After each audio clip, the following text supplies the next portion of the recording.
वैसे तो विंटर्स में हरे मटर की बहुत सारी चीज़ें बनती हैं, तो आज मैं बनाने वाली हूँ बिल्कुल परफेक्ट और आसान तरीके से हरे मटर की कचौड़ी। वीडियो अगर अच्छा लगे तो इसे लाइक करें, शेयर करें और मेरे चैनल को सब्सक्राइब करें।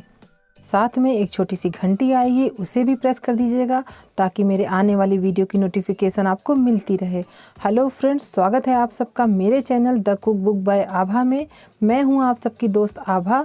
तो फिर चलिए वीडियो को शुरू करते हैं। खस्ता कचौड़ी के लिए सबसे पहले हम इसका मसाला रेडी करेंगे।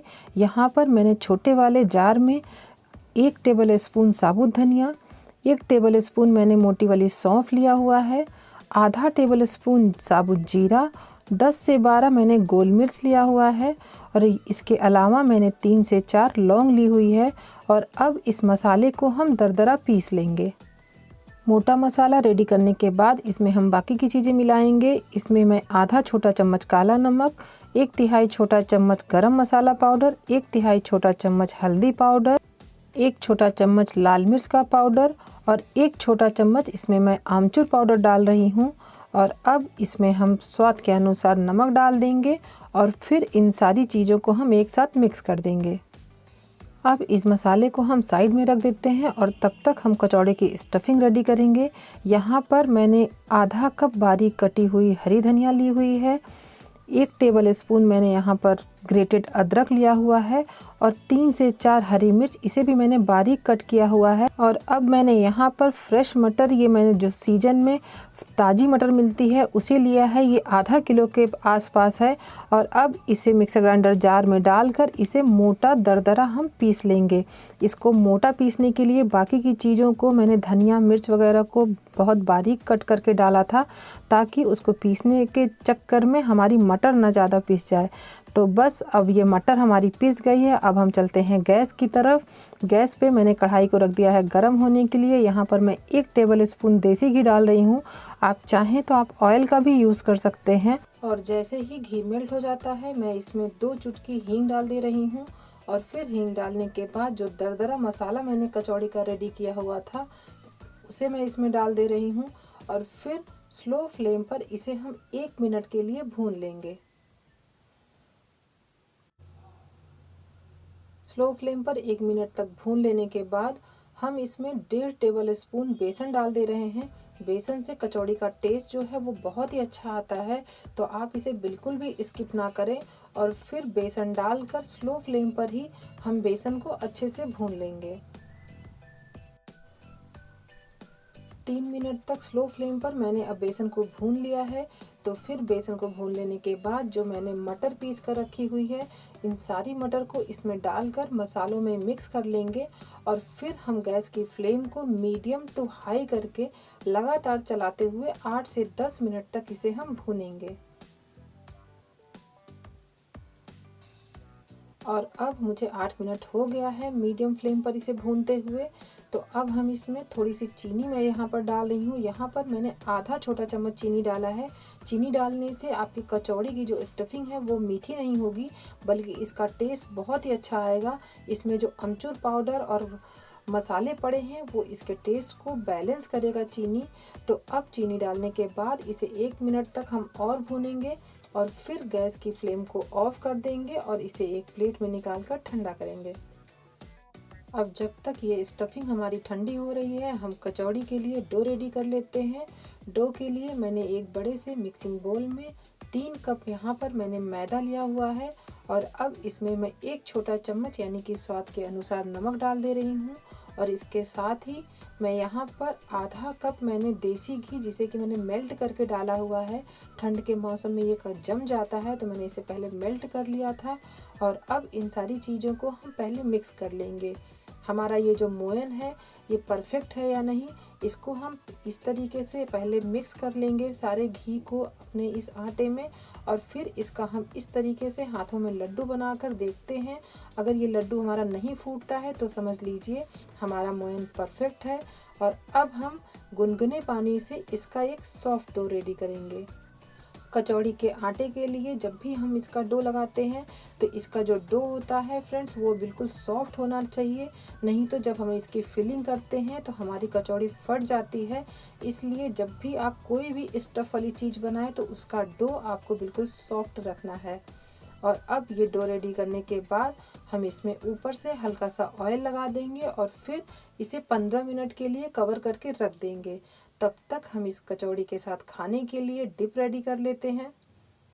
डिप के लिए इमाम दस्ते में थोड़ा सा हरा लहसुन लिया हुआ है। अगर आपके पास हरा लहसुन नहीं है तो आप 2 कली नॉर्मल वाला लहसुन ले सकते हैं, 2 हरी मिर्च और थोड़ी सी मैंने बारीक कटी हुई हरी धनिया भी इसमें डाल दिया है।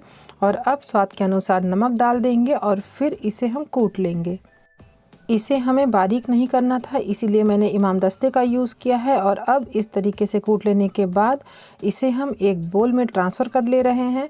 और फिर इसी बोल में ही मैं आधा कप मैंने यहाँ पर फ्रेश दही लिया हुआ है। बस इस डिप के लिए आपको ध्यान ये रखना है कि जो दही आप लेंगे वो बिल्कुल फ्रेश हो और गाढ़ी हो। और अब इस दही को और इस लहसुन मिर्च को एक साथ हम मिक्स कर दे रहे हैं। तो हमारी कचौड़ी के साथ खाने के लिए डिप हमारा रेडी हो गया है। तो अब चलते हैं हम कचौड़ी बनाने की तरफ। अब हम क्या करेंगे कि ये जो स्टफिंग मैंने रेडी की है इसके हम छोटे छोटे बॉल रेडी कर लेंगे। इस तरीके से अपने हाथों में दबाकर हम इसके छोटे छोटे बॉल तैयार कर लेंगे, ताकि जब हम इसको कचौड़ी में स्टफ़ करें तो हमें भरने में इसे बहुत आसानी होगी। इस तरीके से हम सारे बॉल्स को रेडी कर लेंगे और फिर आते हैं हम डो की तरफ। डो को एक बार फिर से हम थोड़ा सा मसल लेंगे बस कुछ सेकंड्स के लिए। और फिर इस डो को हम एक रोलिंग बोर्ड पर रख देते हैं। और अब हम क्या करेंगे कि इस डो से हम बराबर बराबर की एक बराबर सारी लोइयाँ काट लेंगे।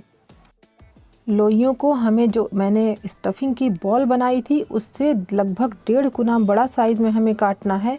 और फिर इस लोई को हम इस तरीके से कचौड़ी में अब भरेंगे। मैं आपको दिखा देती हूँ। एक एक लोई को मैंने बोर्ड पर रख दिया है और किनारे से उंगलियों की हेल्प से इसे हम फैला देंगे। जो सेंटर वाला पार्ट है उसे हमें थोड़ा सा मोटा ही रखना है, नहीं तो कचौड़ी जो है हमारी फट जाएगी। और अब हम स्टफिंग वाला जो बॉल बनाकर मैंने रेडी किया हुआ है उसे सेंटर पर रखते हैं और किनारे की साइड्स को इस तरीके से हाथों से पकड़कर ऐसे अच्छे से हम लॉक कर देंगे। और फिर अंगूठे और उंगलियों के बीच में इस तरीके से हमें ट्विस्ट कर देना है, जैसा कि मैं आपको स्क्रीन पर दिखा रही हूँ। नहीं तो क्या होता है, अगर आप अच्छे से ट्विस्ट नहीं करेंगे तो कचौड़ी तलते समय वहाँ से खुल जाएगी और आपका पूरा ऑयल जो कढ़ाई में है वो मटर वहाँ पर फैल जाएगा और ऑयल आपका बेकार हो जाएगा। और फिर हथेली के जो किनारे वाला साइड है इस कचौड़ी को हम इस तरीके से चारों तरफ से दबा लेंगे। इसे बेलने की बिल्कुल भी ज़रूरत नहीं है। अब मैं एक दूसरा तरीका भी बता रही हूँ आपको इसे भरने का। आप इस तरीके से लोई को दोनों हथेलियों में रखकर इसको स्मूथ कर लेंगे और फिर उंगली और अंगूठे से इस तरीके से कटोरी नुमा शेप बनाएंगे।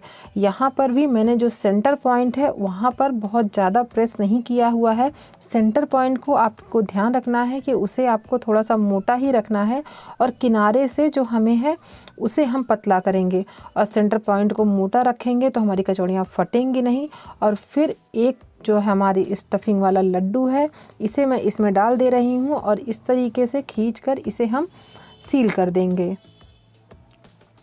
कचौड़ियों को बहुत अच्छे से सील करना है, इसे ट्विस्ट ज़रूर करना है, नहीं तो कचौड़ियाँ तलते समय हमारी खुल जाएंगी।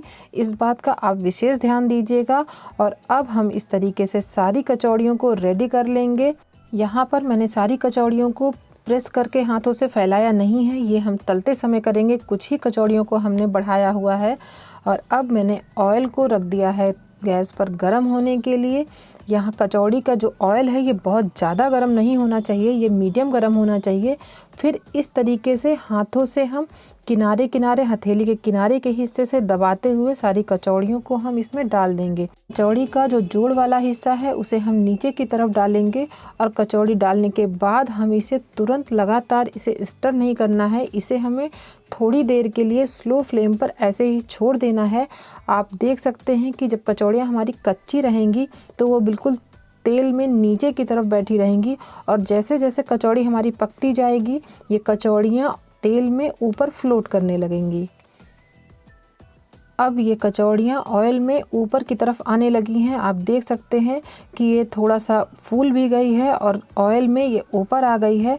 तो अब हम इसे स्पैचुला से थोड़ा सा स्टर करेंगे और इसे धीमी आंच पर ही थोड़ी देर तक और सेकेंगे। और जब एक साइड से इसका कलर हल्का सा चेंज हो जाएगा तब हम इसे पलट देंगे। कचौड़ियों को पलटने के बाद हम इसे दूसरी साइड से भी धीमी आंच पर कुछ मिनट के लिए सेकेंगे। और जब दूसरी साइड से भी ये हल्का सा पिंकिश कलर आ जाएगा तब हम गैस की फ्लेम को मीडियम कर देंगे और फिर इसे हम गोल्डन कलर आने तक इसे सेकेंगे। मीडियम फ्लेम पर गोल्डन कलर होने तक मैंने इसे सेक लिया है। तो अब मैं इसे एक एक करके निकाल लेती हूँ और फिर इसे हम अपने जो डिप मैंने बनाया हुआ था उसके साथ सर्व कर लेंगे। फ्रेंड्स, इस रेसिपी को आप एक बार ज़रूर ट्राई करिएगा। पसंद आए तो वीडियो को लाइक करें, शेयर करें और मेरे चैनल को सब्सक्राइब करना ना भूलें। तो फिर मिलते हैं एक नए वीडियो के साथ। Till then, bye bye.